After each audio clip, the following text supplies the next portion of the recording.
Hello, hi, welcome to my channel. My name is Reese and I talk about books and writing and reading and stuff like that. Today is my March monthly reading wrap-up. I'll be chatting about what I read in March. It was a good month. Yeah, I enjoyed March. Typically kind of a gray month where I live, but some reading highlights, definitely. One book I read in a day, or well, 2 days, kind of, but it was like, yeah, a marathon sprint of reading, and I enjoyed that. Let's talk about my Storygraph stats. I read 5 books in the month of March, and 2 of those were ARCs, advanced reader copies, which was really cool. One nonfiction book out of the 5, 4 were fiction. And then one of those 4 was a collection of short stories. I'll be chatting about that. And my top 3 moods, according to Storygraph for this month, were reflective, emotional, and adventurous, which adventurous is new because usually reflective and emotional, yes, usually dark is in there. So I like to see adventurous. My top genre was historical, followed by literary fiction. Also, there was a bit of an art focus to this month. You'll see when I share the books. I found that interesting. I think I was on a roll with thinking about art. So, let's begin. I started March off strong with Exit Zero by Marie-Helene Bertino. This is a collection of short stories. It was an ARC from NetGalley and the publisher FSG. Thank you so much. This book is not out yet. I believe it is out later in April 22nd. And this was a 5-star for me. No surprise. If you know, I love this author. I think she's amazing. Also, if you know Bertino, these are tales of the uncanny and the surreal, or disrupted realism is a term that she uses to describe her work. She defines disrupted realism as, at some point, a law of physics is broken. And whether that's a single instance in the story, in the novel, or if it's something that's like woven into the fabric of the story. Her work has been described by others as magical realism, but she prefers the terms surreal and uncanny, which is why I described it like that. In these short stories, we have mythical creatures, haunted objects, unnamed forces, a Groundhog's Day-like situation of a character being stuck in an episode of the TV show Cheers,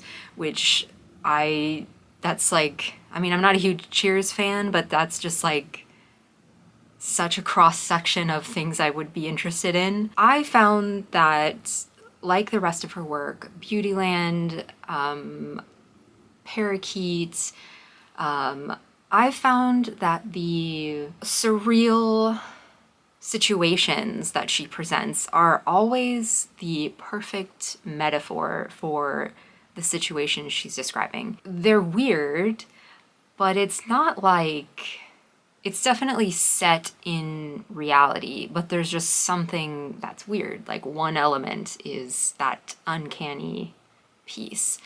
And all of these stories present with like a dark humor while still being heartwarming. And so there's like dark and light. And you may ask yourself, like, how is this possible? Because I find that they're such a great balance of the two, and it's something about the way she writes is so resonates with me so much. But I guess it's like, you know, when somebody can just capture how real life is comedy and tragedy at the same time, that is this. That is Exit Zero, all of the stories in Exit Zero. I will keep recommending Marie-Helene Bertino. I'm excited for this book to come out and for other people to read it. Recommendations. I would say read this book if you like both Severance and what we do in the shadows. I don't know, that just feels right. There's a Venn diagram happening between those two shows that feels like you would like this book. Also, if you've recently gone through a major life event and you need to process it with humor and earnest wit, yeah. And of course, if you are a fan of her other works, Beautyland, Parakeet, I have not read her first book, which is 2 a.m. at the Cat's Pajamas, but I did find a copy of it. It's sitting on my table here. I'll probably read that one at some point soon. Also, I appreciated the length of these short stories. They were kind of that perfect length of just like sit down, read a story, and then feel inspired, and then, yeah, go back to work, or maybe you fall asleep. I really enjoyed the length. So yeah, Exit Zero is out April 22nd. I have too many favorites in this book to name which short story was my favorite, but it is a book I will pick up again when I want to laugh or cry or just like feel anything. Yeah. The next book I read in March was Matrix by Laurent Groff. This is a story set in the 12th century of a young woman named Marie who is sent from a royal court where she's been living to an abbey to help run it. And the abbey is not really in a great place. The sisters who live there are sick. The animals there are dying. It's not doing too hot. And she's 17 when the story begins, when she goes there, and it follows her throughout her life at the abbey. Themes: female power. Definitely a strong female protagonist in this one. Ambition, community, female love, queer love, pleasure, spirituality. I enjoyed this one. I gave it 4 stars. I really enjoyed the scenes depicting everyday life, running an abbey, growing herbs, tending to animals. Can I come hang out? It sounded great to me.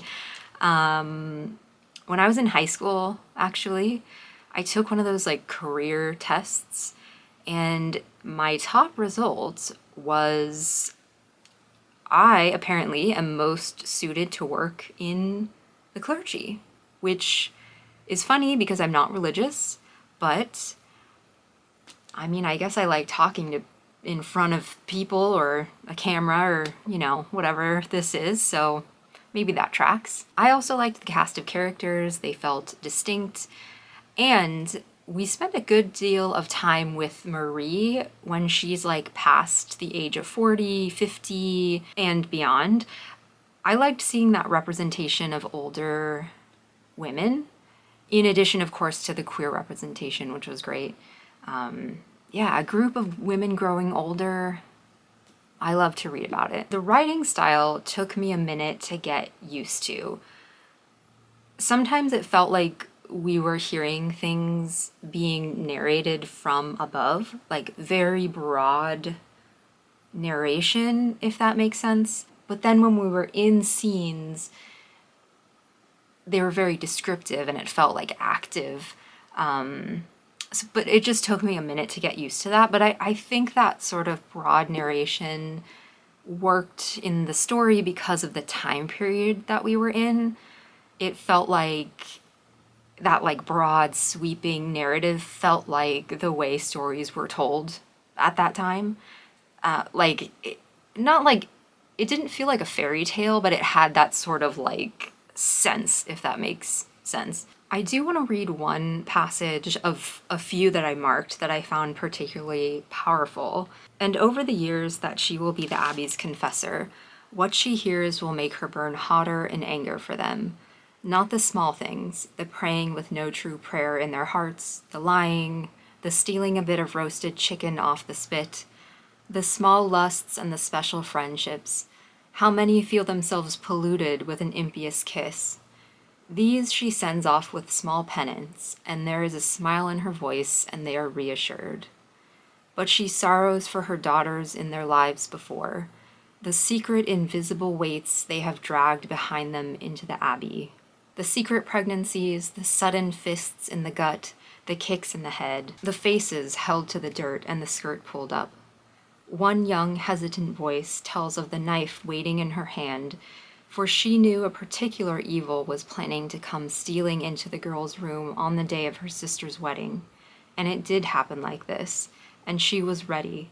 And then suddenly there was blood everywhere, and bellowing, and the death of eternal rot afterward, and her sister, a widow, almost as soon as she was a bride.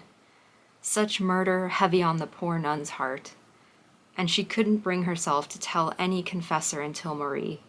There could be no ears for this but a woman's. Until Marie became confessor, if she died, she would have burned in hell for this. I loved the portrayal of this community of women, and also like what that means in a society that doesn't necessarily think too highly of women, which I guess you could say is current society.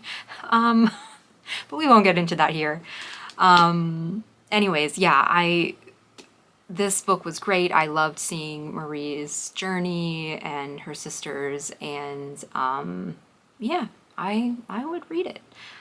I would read it if you want a good literary historical fiction, but one that feels like contemporary in topic.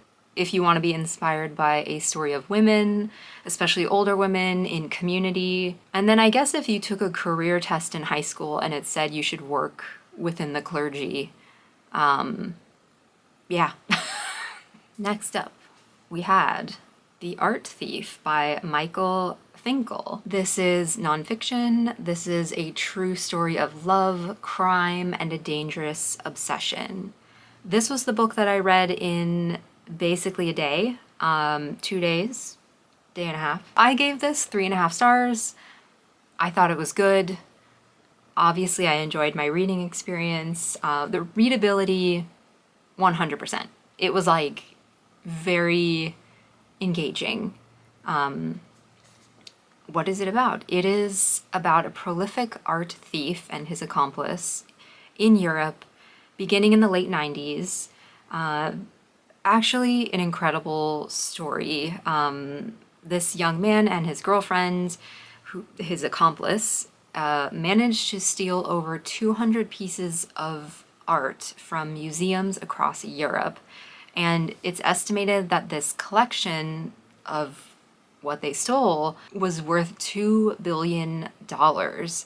And I say a collection because, as the author of the book explains, art theft is usually about money or, trading things on the black market, not necessarily stolen to be kept by the people who are doing the stealing. And actually, that is what happens. This art thief, his name is Breitweiser, he holds on to what he steals. And I'll let you read more about that, but super interesting. In the book, we hear from psychologists, art historians, European authorities, and even the art thief himself, which is cool. I got to the end of each chapter and there was a cliffhanger moment that made me want to keep reading. I think that's how I read it in a weekend. I sat down on a Saturday morning, had nothing to do, powered through a good chunk of it, and then Sunday I finished the rest. The ending was great as well. It was very cheeky, very fitting. I won't give anything away, but I really enjoyed this. I would recommend this book for you if you're itching to read a book that feels like a podcast, a bingeable podcast, or a compelling documentary. That's what this felt like. I wonder what the audio book actually of this would be like. Also recommended if you secretly wish you could live in a diorama at a natural history museum, let's say. And also, if you're waiting for a copy of this to come through at your library or before you pick this one up, if you're interested in like art heists, there is a great podcast about a museum in Boston in the 1990s that was broken into and there was art stolen from it and it remains unsolved to this day. I'll link that podcast in the description. There's a series of episodes about it. I thought it was interesting, but I'm into history and art and true crime, so yeah, but give it a listen if you're interested. Also in March, I read Atonement by Ian McEwan. I gave this 5 stars. I really loved this one. I created a whole separate video dedicated to my review of it, if you're interested. I also did a little comparison to the 2007 film and the novel. Yeah, I mean, I won't get too much into it because I have a whole separate video, but a quick overview. It is set in England and France, starting in the 1930s, mid-1930s, and then through World War II and beyond. It's a love story, but it's also primarily a coming-of-age story. It's a story about perspectives, a story of a young writer who witnesses something, and then her retelling of that, of what she sees or what she thinks she sees, profoundly changes her life and the lives of people around her. If I had to boil it down to like one sentence, I would say it's about how our perspective shapes our reality. But it's also a lot about war, class, guilt, and the power of storytelling. So if you want a bit of inner tormented thoughts, if you want a little bit of writers writing about writing, I would read this one. The ending is also so perfect, the ending in the book. And also, if you're interested, I wrote a Substack post about the origins of Atonement, how it started, the first kind of like soft draft of the book, and yeah, I'll link that in the description as well. The last book that I read in March was Perspectives by Laurent Binet. This was also an ARC. Thank you to the publisher FSG. And, you know, unfortunately, guys, this one was not for me.